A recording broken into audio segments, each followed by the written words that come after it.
पहाड़ों पर जहां चट्टान खिसकने की घटनाएं लगातार हो रही हैं, तो वहीं उत्तर प्रदेश के अलावा गुजरात में भी बारिश ने अपना कोहराम मचाया हुआ है, जिससे आम जनजीवन पटरी से उतर चुका है। आइए इस रिपोर्ट में देखते हैं।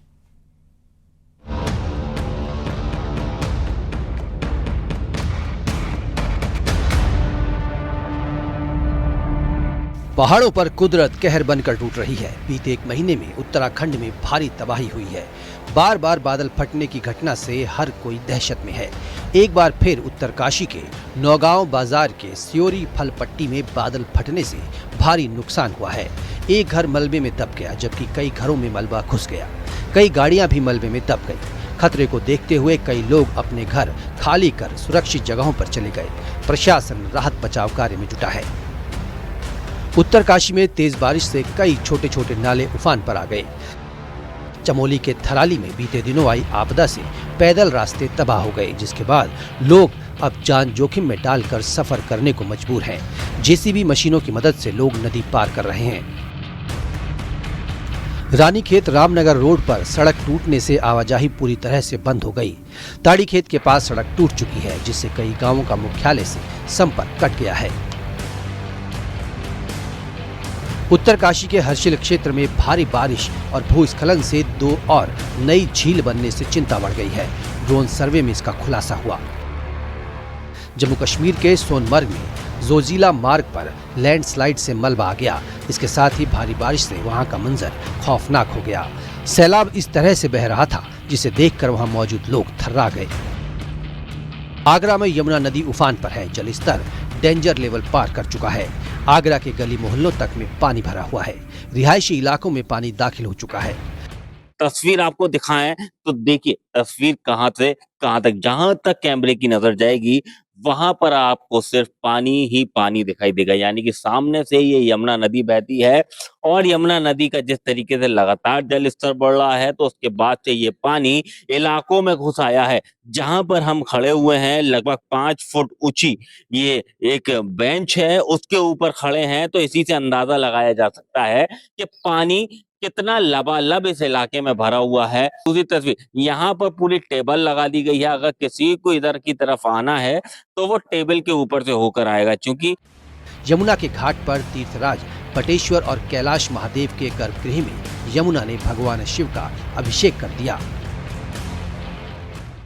जैसे जैसे यमुना नदी का जलस्तर बढ़ता जा रहा है, वैसे ही वैसे अब बाढ़ का खतरा भी लगातार बढ़ता जा रहा है। वहीं आपको बता दें कि यमुना तट पर स्थित जो भगवान महादेव के मंदिर हैं, अब उनके गर्भगृह में भी पानी पहुंचने लगा है। आपको बता दें कि छोटी काशी के नाम से मशहूर बटेश्वर धाम में भी पानी पहुंच चुका है। तो वहीं अब आगरा के प्राचीन कैलाश महादेव मंदिर के गर्भगृह में ये पानी पहुंच चुका है। आपको दिखाना चाहूँगा, ये मैं गर्भगृह में मौजूद हूँ और सबसे बड़ी बात तो यह भक्तों को मैं भगवान शिव के दर्शन कराना चाहूँगा। ये भगवान कैलाश महादेव मंदिर है, जहाँ पर भगवान श्री परशुराम ने दोनों शिवलिंग की यहाँ पूजा अर्चना की थी, भोलेनाथ की पूजा अर्चना की थी। ये प्राचीन है, हजारों वर्ष पुराना ये कैलाश महादेव मंदिर है। इसके गर्भगृह में आप देख सकते हैं कि लगभग 1.5 फुट पानी यहाँ पहुँच चुका है गर्भगृह के अंदर।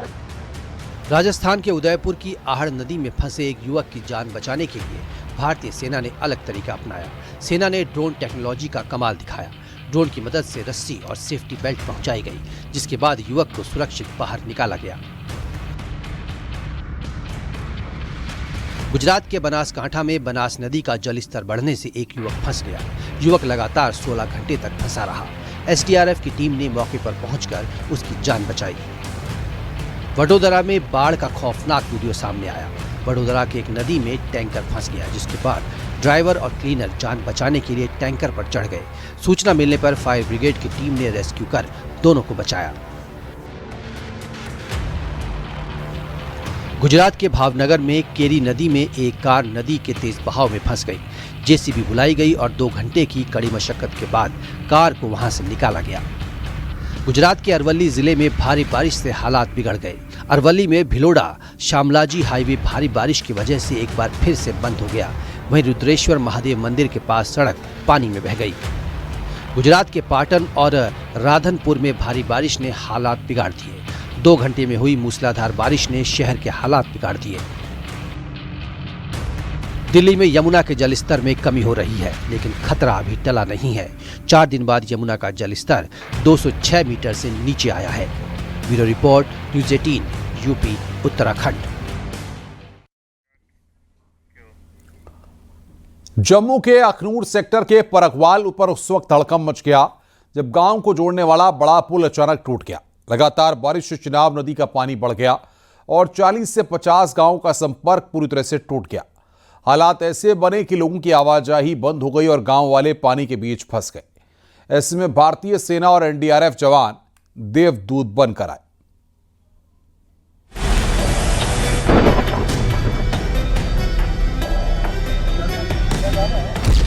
अखनूर में टूटा पुल, देवदूत बनी एनडीआरएफ और भारतीय सेना।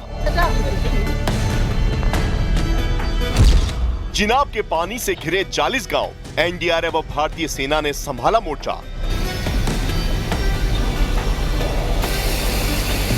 जम्मू कश्मीर के अखनूर सेक्टर के परगवाल के घड़खाल गांव में हड़कंप मच गया जब चिनाब नदी पर बना पुल अचानक टूट गया।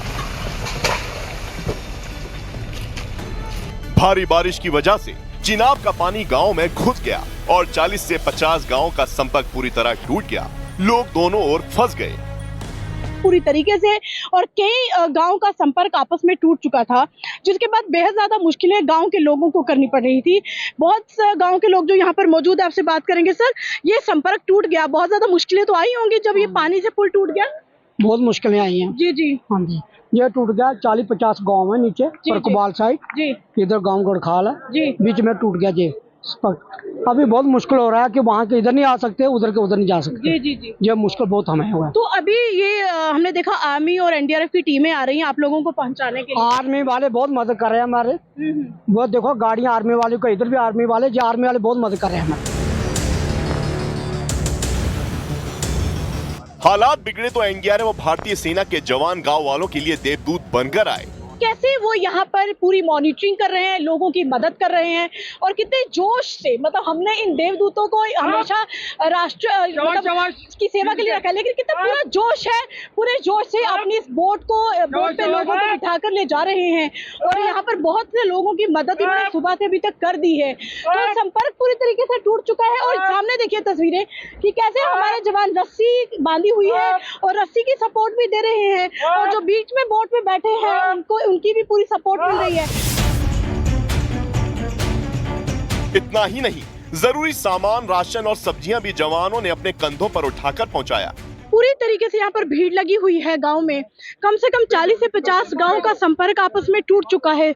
हमने सामने से आपको बता दें कि विशाल वहां दिखाएं तस्वीरें, ये पूरा गांव है, लोगों की यहाँ फसल लगा करती थी, लेकिन चिनाब दरिया का पानी का स्तर जब बढ़ने लगा तो गांव ने दरिया का रूप धारण कर लिया और ऐसे में भारतीय सेना के जवान जब यहाँ पर पहुंचे तो उन्होंने किस तरीके से लोगों को उनके गाँव तक पहुँचाने की संभव कोशिश की है। जवान है, अधिकारी है, मेजर रैंक के अधिकारी यहाँ पर मौजूद है और कैसे इनको यहाँ पर बिठाया जा रहा है, सामान सहित इनको इस पार उस पार करवाया जा रहा है। राहत कार्य के बीच गांव वालों की दुआएं सिर्फ सेना और एनडीआरएफ के लिए ही थी। तबाही यहाँ पर हुई है। लोग उस समय यहाँ से सब्जियां लेकर जाना चाहते थे, अपने गांव में ले जा रहे थे क्योंकि यहाँ से गाड़ियां जाती हैं। तो जब पुल अचानक टूट गया तो गाड़ियां वहां पहुंच नहीं सकी, यहाँ पर उन्होंने अपना सामान रखा। अब एनडीआरएफ और भारतीय सेना के जवानों की गाड़ियां यहाँ पर पहुंची है तो वो उनकी लगातार मदद कर रही है। अब देखिए भारतीय सेना के जवानों ने रस्सी थामी हुई है, उस तरफ भी भारतीय सेना के जवानों की बोट है, इस तरफ एनडीआरएफ की टीम महिलाओं को लेकर जा रही है। तो बेहद ज्यादा दिक्कतों का सामना यहाँ करना पड़ रहा है। ये सामान अब धीरे धीरे जाएगा क्योंकि जिस जगह मेरी मौजूदगी है ये गड़खाल गाँव है और जहाँ ये रास्ता जा रहा है वो परगवाल गाँव है। हालात का जायजा लेने बीजेपी नेता सुनील शर्मा भी गांव पहुंचे। बीजेपी के 28 विधायकों ने 1-1 करोड़ और 3 सांसदों ने 2.5 करोड़ की मदद दी है। लोगों को उम्मीद है कि उमर अब्दुल्ला की सरकार भी मदद करेगी। ये जो पॉइंट है गड़खाल और जिस पॉइंट से बिल्कुल ही लगभग 20 से 30 हज़ार की पॉपुलेशन डिस्कनेक्ट हो चुकी है पीछे बाढ़ के कारण, आज हम विधायक के अलावा मैं पहला व्यक्ति हूं जो बोट के द्वारा आज इन गांवों में गया। हर गांव में हम गए, लोगों से हमने डायरेक्ट संवाद किया। भारत सरकार से भी, एमएचए से भी और विशेषकर बीआरओ से संपर्क साधा है। उनसे निवेदन किया है कि यहाँ पे कोई बेली ब्रिज इमीडिएटली यहाँ पे लॉन्च किया जाना चाहिए। मुझे लगता है बात मैच्योर भी हुई है। नेक्स्ट कुछ दिनों में आप देखेंगे यहाँ पे ब्रिज एस्टेब्लिश होगा, इंस्टॉल होगा और उसके बाद जितने भी ये डिस्कनेक्टेड विलेजेस हैं इनको कम से कम एसेंशियल कमोडिटीज मिलेगी। इन सब के बीच सेना और एनडीआरएफ के जवान मोर्चा संभाले हुए हैं। तबाही का मंजर तो देखा ही गया, लेकिन जैसे जैसे धूप खिली, मौसम का मिजाज बदला, तस्वीरें और भयावह दिखने लगी। सुनील शर्मा बीजेपी के नेता सरकार से गुहार भी लगाई है कि कोई प्रोविजन मिलना चाहिए जिसमें हम आउट ऑफ वे जाके लोगों की हेल्प कर सकें। सिर्फ इतना ही नहीं कि 1-1 करोड़ हमने सांसद जो हमारे 3 हैं, इन तीनों सांसदों से 2.5 करोड़ रुपया, मतलब 7.5 करोड़ वो भी बन के लगभग 35.5 करोड़ रुपया इतना हमने जमा किया है। चिनाब के तेज पानी ने पुल तोड़ दिया, लेकिन सेना और एनडीआरएफ ने मदद की डोर थामकर गांव वालों की जिंदगियां बचा ली।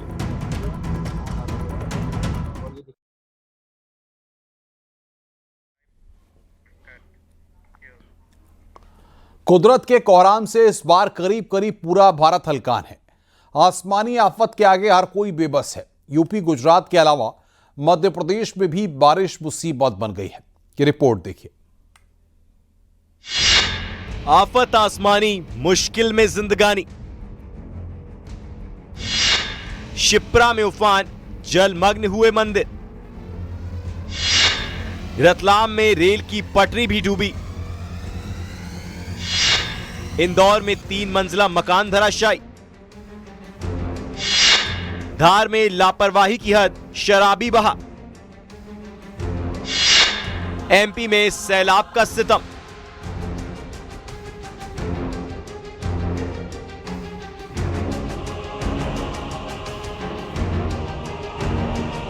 आसमानी आफत कभी रुकती है, कभी बरसती, कभी थमती है तो कभी दिखाती है अपना रौद्र रूप। महाकाल की नगरी उज्जैन में शिप्रा नदी उफान पर थी। घाटों पर बने मंदिर पानी में डूब गए। मंदिर जलमग्न हुए। 3 दिन में दूसरी बार घाटों पर बने मंदिर डूब गए थे। उज्जैन की शिप्रा नदी के उफान के चलते उज्जैन बड़नगर मार्ग का छोटा पुल पूरी तरह जलमग्न हो गया है। एहतियात के तौर पर प्रशासन ने रामघाट पर नगर निगम, होमगार्ड और एसडीआरएफ की टीमें तैनात कर दी हैं। श्रद्धालुओं को घाट के नजदीक जाने से रोका जा रहा है। उज्जैन में बुधवार और गुरुवार की रात हुई तेज बारिश से शिप्रा का स्तर तेजी से बढ़ा था। शुक्रवार को बारिश थमते ही पानी कम हुआ और घाट की सफाई भी करवा दी गई। अब हालात धीरे धीरे सामान्य हो रहे हैं।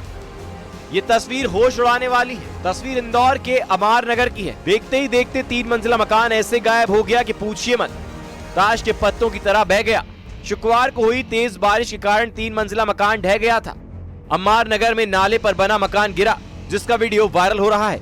वीडियो में चीख पुकार साफ सुनाई दे रही है। कैसे मकान गिरते ही वीडियो बनाने वाले दहशत में आ गए। इंदौर के बाद धार में लापरवाही की गवाही देती तस्वीरें भी सामने आई थी। यहाँ तो शराबी शख्स चलती धार में न जाने कौन सा करतब दिखा रहा है। शराबी युवक उफनती गंधर्व नदी के पुल पर चला गया। लोग सहम गए थे कि अब क्या होगा, और हुआ वही। शराबी युवक बह गया। वो तो गनीमत थी कि शराबी को तैरना आता था और वो तैरकर बाहर निकल आया। धार की दूसरी तस्वीर तिरला विकासखंड के सेमलीपुरा में दिलावरा नदी से पुल पार करते समय एक पिकअप वाहन नदी में बह गया। यह तो गनीमत रही कि ड्राइवर ने जैसे तैसे तैरकर अपनी जान बचा ली, नहीं तो एक बड़ा हादसा हो सकता था। आप भी तस्वीरों में साफ देख सकते हैं कि किस प्रकार से एक पिकअप वाहन जो कि लोहे के सरिये से भरा हुआ था, तिनके की तरह नदी में बह गया। तेज बारिश से क्षेत्र के नदी नाले उफान पर हैं। धार के तेवीजी तालाब सहित करीब करीब सभी तालाब लबालब हो चुके हैं। कई जगह लोग जान जोखिम में डालकर नदी नाले के उफनते पुल पार करते दिखाई दिए। वहीं निचले इलाकों में पानी घुसने से लोग परेशान दिखाई दिए। वहीं प्रशासन ने नर्मदा किनारे गाँव में अलर्ट जारी किया है। अब तस्वीर रतलाम की, जहां रतलाम शहर में पिछले 24 घंटे में 5 इंच से ज्यादा बारिश हुई। रतलाम शहर में अब तक बारिश 50 इंच के पार, सैलाना 71 इंच तक बारिश दर्ज कर चुका है। जिले में बारिश का आंकड़ा 46 इंच के पार पहुंच गया है। मूसलाधार बारिश से रेलवे ट्रैक भी डूब गया था। हालांकि अब स्थिति सामान्य है। सितंबर में ये बवंडर, आसमान का ये थंडर आखिर कब रुकेगा?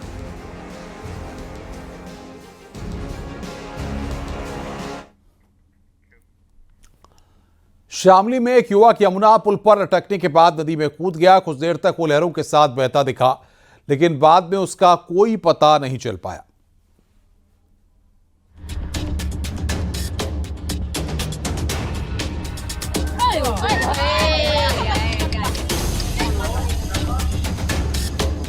नीचे उफनती यमुना और नदी के पुल पर लटका ये लड़का जान को जोखिम में डालने की कोशिश कर रहा है। रोंगटे खड़े कर देने वाला ये वीडियो वहीं पास में मौजूद किसी शख्स ने बना लिया। जिसमें वो बातें करते भी सुनाई दे रहे हैं। थोड़ी देर तक तो युवक ऐसे ही लटका रहा। पुल पर कुछ लोग भी नजर आ रहे हैं, उसे रोक रहे हैं, लेकिन वो लड़का यमुना में कूद गया।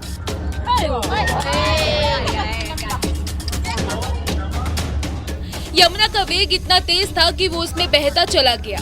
कुछ दूर तक तो वो नजर आया, लेकिन पानी ने उसे अपनी आगोश में ले लिया। इसके बाद तो मौके पर हड़कंप मच गया। कोई उसे बचाता भी कैसे? यमुना की लहरें सब कुछ बहाने को आमादा थी। जो युवक नदी में कूदा वो मेडिकल कॉलेज का छात्र था। बताया जा रहा है कि हिमांशु नाम के इस छात्र ने नदी में कूदने से पहले अपने दोस्तों को सुसाइड करने का मैसेज भेजा था और साथ में वहां की लोकेशन भी भेजी थी। वो अपने साथ एक बैग लाया था जिसे उसने वही पुल के ऊपर छोड़ दिया। इस घटना से जाहिर होता है कि हिमांशु किसी परेशानी से जूझ रहा था, जिसके बाद उसने जानलेवा कदम उठा लिया।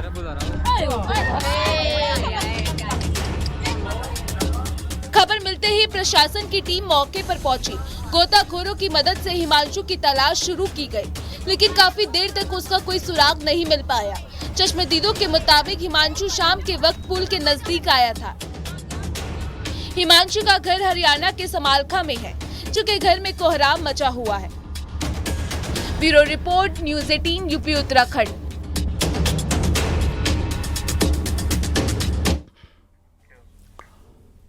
कुशीनगर में छात्राओं महिलाओं से छेड़खानी करने वाले मंचलों के खिलाफ अभियान लगातार जारी है।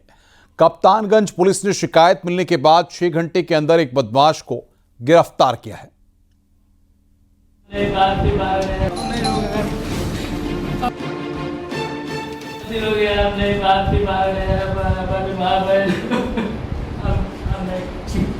लड़कियों के सामने रो रो कर माफी मांग रहे इस युवक पर छेड़खानी का आरोप है।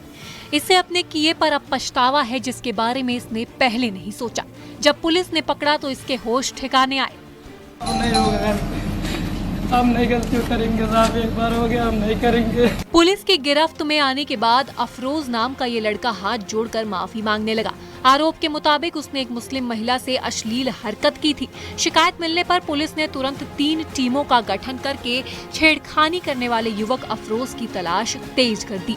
उसकी पहचान करने के बाद अफरोज अंसारी नामक युवक को गिरफ्तार कर लिया। जनपद कुशीनगर थाना कप्तानगंज अंतर्गत एक व्यक्ति जफरुद्दीन सिद्दीकी, इनके द्वारा अवगत कराया गया था कि एक लड़का अफरोज, उसके द्वारा उनकी बेटी के साथ में छेड़खानी किया गया है, दुपट्टा खींचने का प्रयास किया गया है और जिसको लेके लड़की जो है दहशत में थी। इस सूचना पर तत्काल थाना कप्तानगंज की टीम गठित की गई और मात्र 6 घंटे के अंदर इस घटना से संबंधित छेड़खानी और बदमाशी करने वाला ये बदमाश अफरोज सन ऑफ शमसुद्दीन, इसको पकड़ा गया है। गिरफ्तारी के बाद पुलिस ने पीड़ितों को बुलाया। पुलिस के सामने ही आरोपी अफरोज अंसारी ने कान पकड़े और आगे से ऐसी हरकत नहीं करने का वादा किया। मुकदमा लिख के इसको जेल भी भेजा जा रहा है और जनपद कुशीनगर में ये सुनिश्चित किया जा रहा है कि कोई भी व्यक्ति महिला अपराध करने का कार्य करता है तो उसके साथ में सख्ती के साथ में निपटा जाएगा। फिलहाल ये बदमाश अफरोज सन ऑफ शमसुद्दीन छेड़खानी करने के आरोप में गिरफ्तार करके इस पे अन्य कार्रवाई कराई जाएगी। कुशीनगर में छात्राओं और महिलाओं से अभद्र टिप्पणी और छेड़खानी करने वाले मंचलों की शामत आई हुई है। पुलिस ने ऑपरेशन मजनू चलाकर अब तक 300 से ज्यादा मंचलों की गिरफ्तारी की है। कॉलेज संस्थानों के बाहर से बड़ी संख्या के मंचलों को पकड़ा गया है। कुशीनगर से आलोक शुक्ला के साथ bureau report, news 18 Uttar Pradesh, Uttarakhand.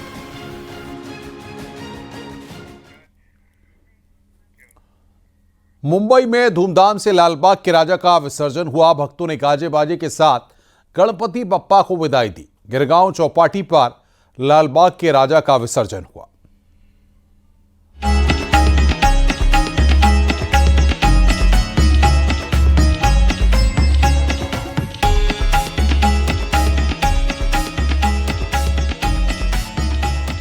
ढोल ताशों की दूर दूर तक गूंज, गणपति बप्पा के जयकारों के साथ मुंबई में गणेश उत्सव का समापन हो गया। महाराष्ट्र से लेकर हैदराबाद की फिजा में गणपति बप्पा मोरिया गूंज उठा। खासकर मुंबई में तो अलग ही रौनक रही। मुंबई में धूमधाम से लालबाग के राजा का विसर्जन हुआ। भक्तों ने गाजे बाजे के साथ गणपति बप्पा को विदाई दी। लेकिन 1 साल बाद बप्पा फिर सबके बीच आएंगे। और भक्तों की मुराद पूरी करेंगे। इसी तसल्ली के साथ श्रद्धालु विघ्नहर्ता को विदाई दे रहे थे। लालबाग के राजा के साथ हजारों की संख्या में भीड़ आगे बढ़ रही थी। सड़कों पर पैर रखने की जगह नहीं थी। रास्ते भर में गणपति पर फूलों की वर्षा की गई। रंग गुलाल उड़ता रहा। भक्तों का जोश देखने लायक था।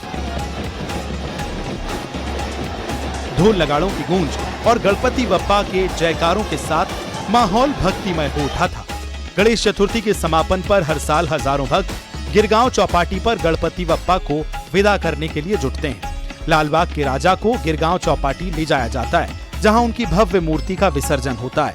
मुंबई में सबसे ज्यादा लालबाग के राजा पर श्रद्धालु पहुंचते हैं। 10 दिनों तक पंडाल में लाखों लोग उनके दर्शन के लिए आते हैं। लालबाग परेल क्षेत्र में लालबाग के राजा का पंडाल लगता है। गणेश चतुर्थी के दौरान ये देश ही नहीं बल्कि विदेशों से भी लोगों को अपनी ओर खींचता है।